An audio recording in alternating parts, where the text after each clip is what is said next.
You all are good and fine. Today we are going to study our chapter number 4 of class 10th history, and the name of chapter is The Making of a Global World. This chapter comes under section 2 of history class NCERT. Let us read our very first definition, which is introduction. So globalization is an economic activity associated with the free movement of goods, technology, ideas and people across the globe. देखिए globalisation के अंदर क्या होता है कि जब एक देश दूसरे देश से अपने संबंध बनाता है तो उसमें आदान प्रदान होता है सामान का, कल्चर का, हेरिटेज का, इन सब चीज़ों का। जैसे इंडिया दूसरे देशों में सामान भेजता है, वहाँ से मंगाता है, और इंडिया ऑफिशियली कब ग्लोबलाइज्ड हुआ था? ओपनली 1991 में, जब न्यू इकोनॉमिक पॉलिसी आई थी। ठीक है, ये है ग्लोबलाइजेशन का मीनिंग। सेक्शन 1 के अंदर हम पढ़ेंगे प्री मॉडर्न वर्ल्ड 114 BC से लेके 1450 AD तक। तो सबसे पहले हमारी डेफिनेशन है सिल्क रूट। तो there are several silk routes over land and by sea knitting together vast region of Asia and linking Asia and Europe and north Africa. बहुत सारे सी रूट्स थे या इस तरह के लैंड रूट्स थे जिसके ज़रिए सिल्क एक दूसरे देशों में भेजा जाता, यूरोपियन देशों में, एशिया में, नॉर्थ अफ्रीका में, इस तरह से सिल्क का व्यापार होता था। Famous Chinese silk cargoes use to travel through these routes to Europe and north African. जो चाइनीज़ सिल्क कार्गोज थे, क्योंकि चाइना का सिल्क सबसे अच्छा होता है, तो वो नॉर्थ अफ्रीकन या यूरोप में अपना माल कैसे भेजते थे? इन रास्तों के ज़रिए।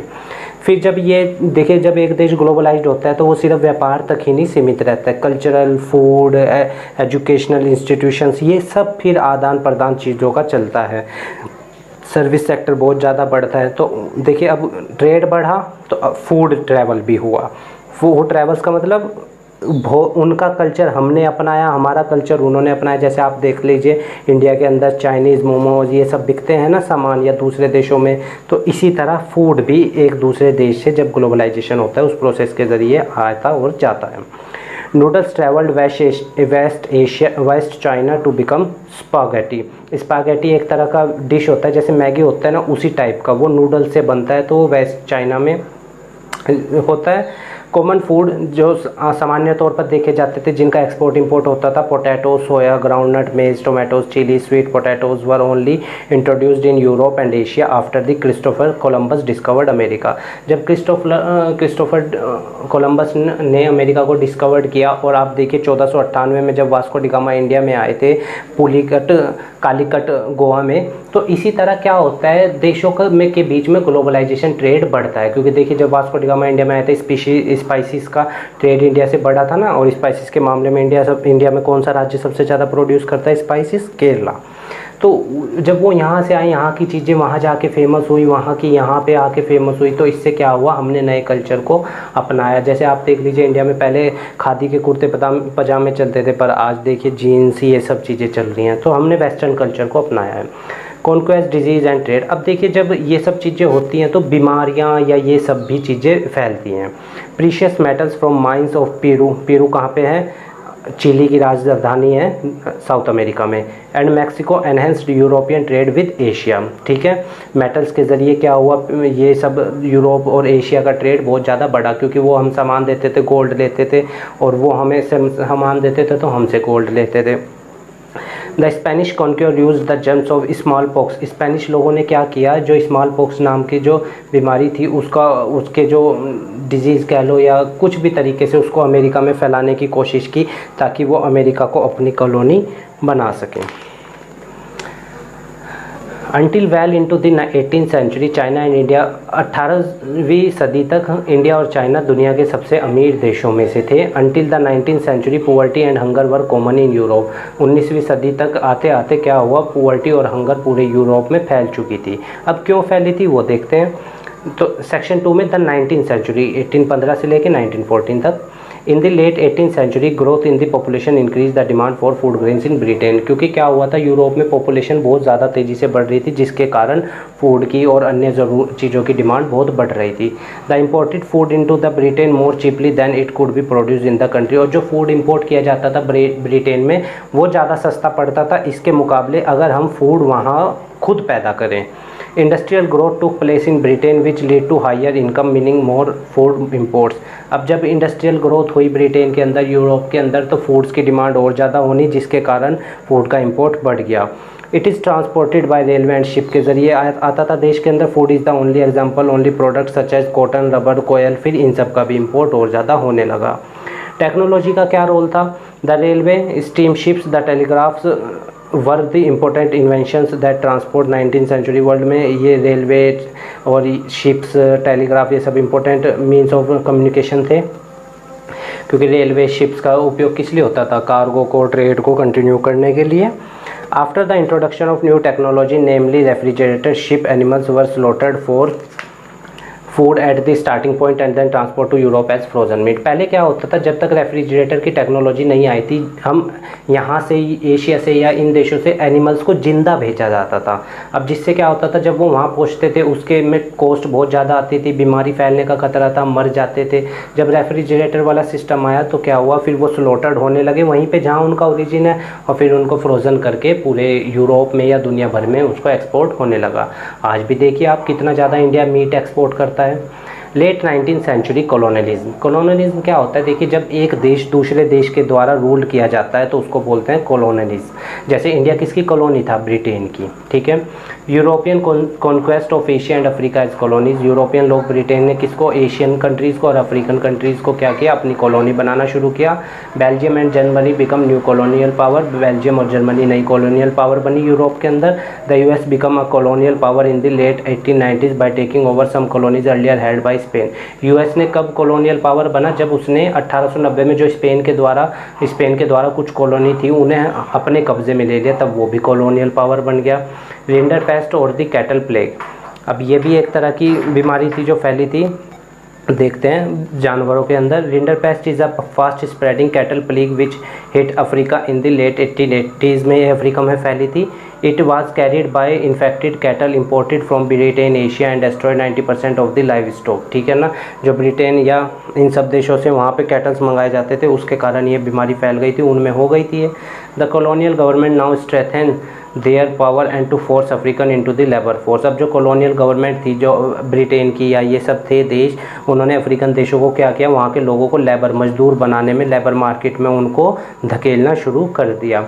Intended labour migration from India. India से भी लोग जाते थे दूसरे देश में काम करने। इवन आप आज भी देख लो, अमेरिका, कुवैत, इन सब देशों में भी हमारे यहाँ के बहुत से लोग आज भी अपनी सेवाएं दे रहे हैं।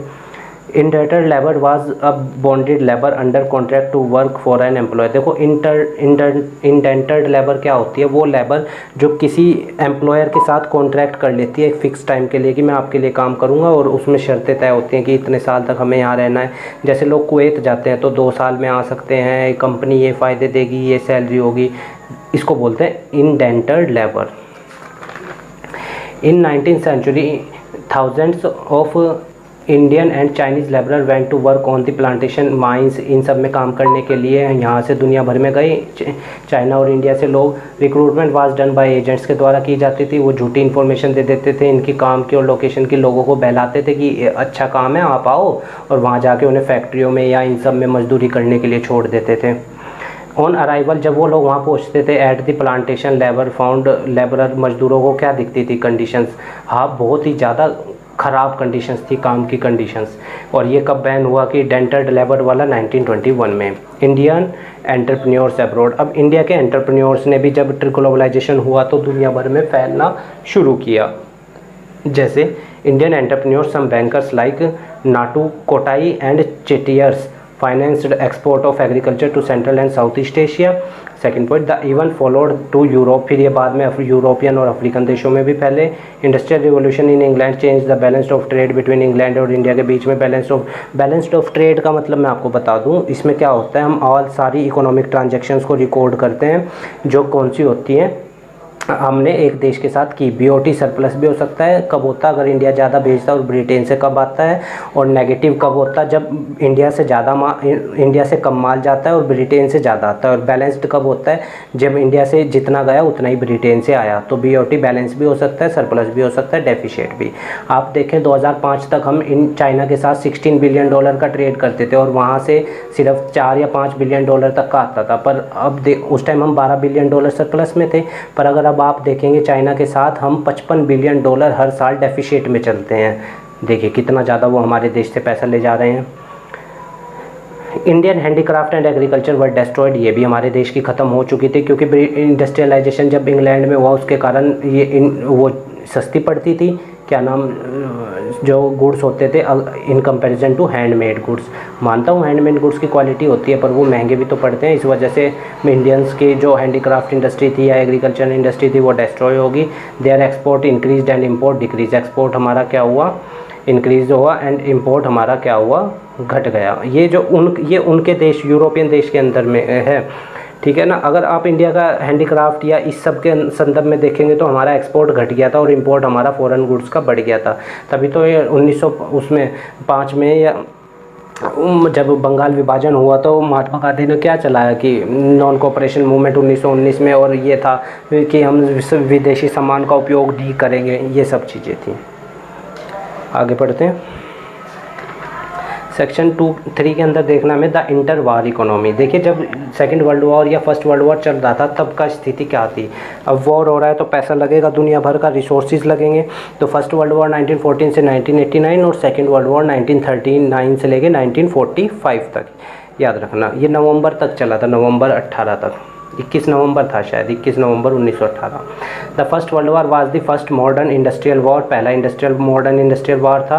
During the war industries were restricted, और इंडस्ट्रीज़ को किस लिए क्या कहा गया था कि सिर्फ क्या बनाना है उन्होंने, मिलिट्री गुड्स। वो और जो फैक्ट्री में सामान बन रहा है वो सब बनाना बंद करो, वार के लिए जो सामान ज़रूरी है वो बनाओ बस। The war transformed the US being an international debtors to international creditor. जो यूएस इंटरनेशनल डेप्टर हुआ करता था उसको अब क्या बना दिया, international creditor.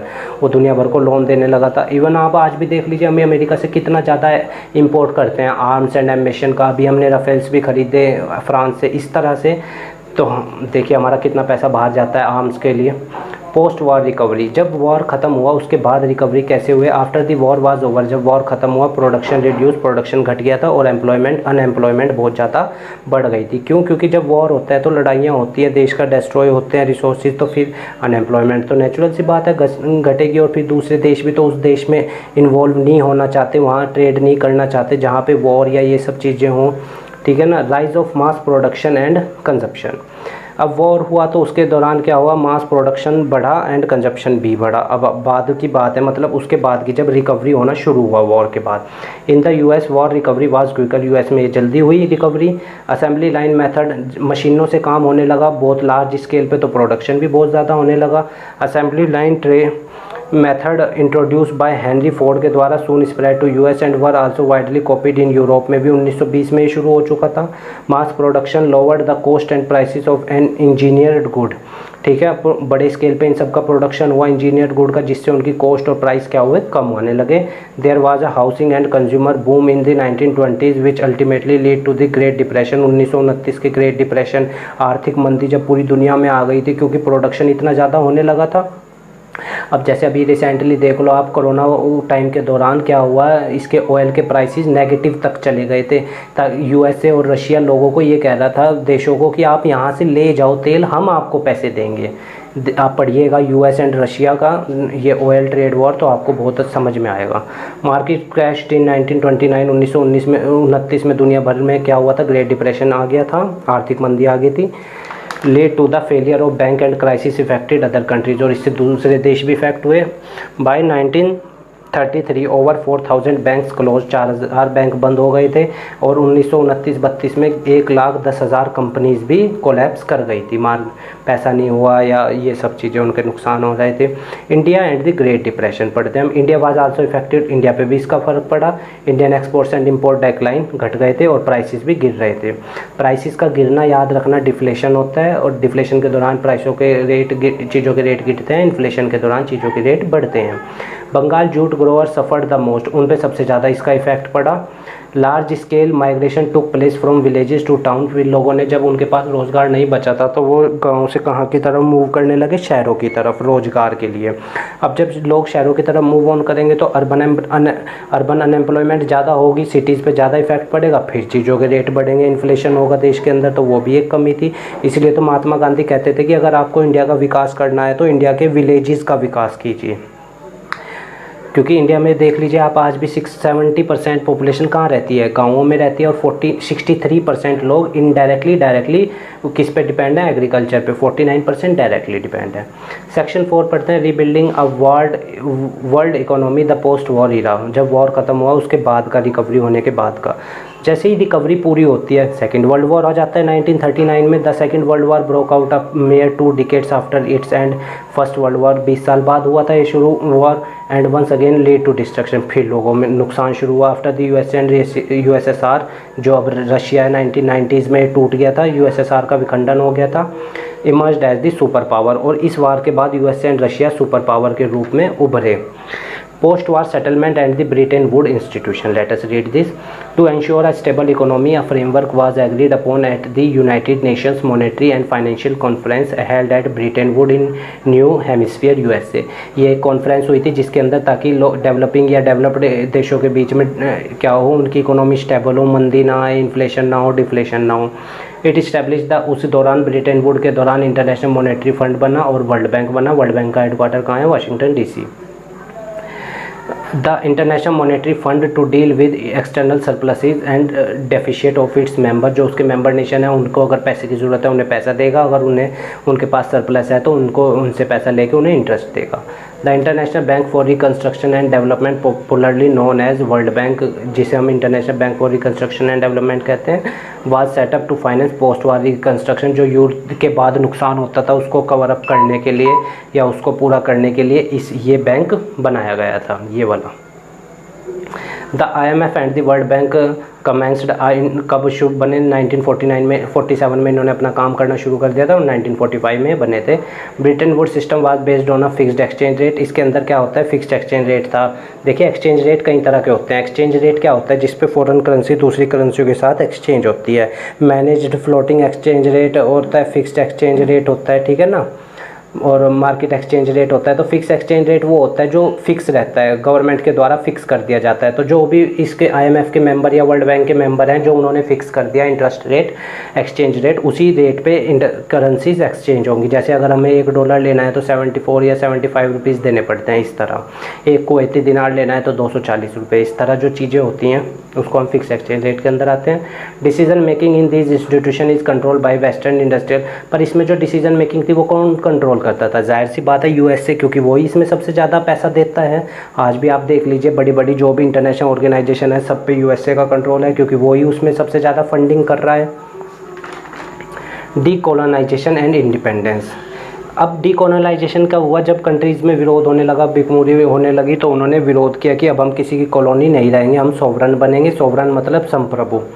Many countries in Asia and Africa become independent nation supported by UNO and name याद रखिएगा, ये मैं आपको बता देता हूँ, नॉन अलाइनमेंट मूवमेंट। ये क्या था, देखिए जब सेकेंड वर्ल्ड वॉर हो रहा था तो जैसे इंडिया था, या इंडिया जैसे 60-65 देश ऐसे थे जिन्होंने ये कह दिया था कि हम ना तो किसी देश की तरफ से लड़ेंगे ना वॉर में इंटरफेयर करेंगे। तो नॉन अलाइनमेंट मूवमेंट चलाया गया था कि हम किसी की तरफ से नहीं है, हम न्यूट्रल रहेंगे। इंडिया में इसकी सबसे ज़्यादा, इसको शुरू करने के लिए किसको माना जाता है, जवाहरलाल नेहरू को, आप याद रखना। ग्रुप 77 बनाया गया, G77, और इसमें इस वक्त कितने % मेंबर हैं, 134, to demand a new international economic order NIEO which world would give these countries real control over their national resources, जो इनको इनके देश के जो भी प्राकृतिक संसाधन हैं उस पर उनका कंट्रोल स्थापित करने में मदद करता था। Raw material manufacture goods in their market. Last point, MNCs और मल्टीनेशनल कंपनीज वर इस्टेब्लिश्ड, मल्टीनेशनल कंपनीज बनाई गई 1950-60 में and operated in several countries. और यही 1956 का दौर ऐसा था जब इंडिया में सूखा पड़ा था। 1957 में फिर क्या हुआ, ड्रॉट, 1961 में ड्रॉट डे डिक्लेयर किया गया, और 1966 में जब फिर M स्वामीनाथन इंडिया के अंदर ग्रीन रेवोल्यूशन लाए थे, उससे इंडिया का वीट प्रोडक्शन कैपेसिटी बढ़ी थी और हम एक्सपोर्ट में आगे बढ़े। फिर 1991 में इंडिया के अंदर न्यू इकोनॉमिक पॉलिसी आई, जब देखा कि अब बहुत ज़्यादा पॉपुलेशन पॉपुलेशन बढ़ रही है, क्योंकि 1950 के बाद इंडिया में पॉपुलेशन बहुत ज़्यादा तेज़ी से बढ़ी थी। अभी इतनी बड़ी पॉपुलेशन के लिए एम्प्लॉयमेंट जनरेट करना कोई आसान चैलेंज तो नहीं है। तो इसीलिए हमने लिबरलाइजेशन, प्राइवेटाइजेशन, ग्लोबलाइजेशन को अपनाया। कौन लाए थे इंडिया के अंदर, कंपटीशन में पूछता है। उस टाइम के फाइनेंस मिनिस्टर, जो इंडिया के 2 बार प्राइम मिनिस्टर भी रहे हैं, डॉक्टर मनमोहन सिंह। इस चैप्टर में हमारे पास गाइस इतना ही था। उम्मीद है आपको चैप्टर समझ में आया होगा। हमारे काम को सपोर्ट करने के लिए वीडियो को लाइक कीजिएगा, अपने दोस्तों के साथ शेयर कीजिएगा और हमारे चैनल को सब्सक्राइब कर दीजिएगा। अगर आपकी कोई क्वेरी है तो आप वो कमेंट बॉक्स में कीजिएगा, हम उसका आंसर देने की पूरी कोशिश करेंगे, ठीक है ना। अच्छा, बच्चे कह रहे थे कि PDF अपलोड कर दीजिएगा। देखिए, PDF अपलोड करने में कोई प्रॉब्लम नहीं है, पर अगर आप इस वीडियो के दौरान से समझेंगे, इस वीडियो को सुनकर अपने नोट्स बनाएंगे, तो क्या होगा, आपके माइंड में कुछ नए पॉइंट्स भी आएंगे, जिसके ज़रिए आप उन्हें अपने नोट्स में उस तत्काल टाइम पे जब आप बना रहे होंगे उसे इंक्लूड कर सकते हैं। वो आपके नोट्स को या बोर्ड एग्ज़ाम में आपको और अच्छे आंसर रिप्रेजेंट करने में मदद करेगा। कर सकते हैं हम भी PDF अपलोड, पर अगर आप इस तरह बनाएंगे तो ज़्यादा बेहतर है। बाकी आप अपने रिव्यू हमें दीजिएगा ताकि हम उनमें फ़र्दर चेंजेस अपने काम में ला सकें। धन्यवाद गाइस।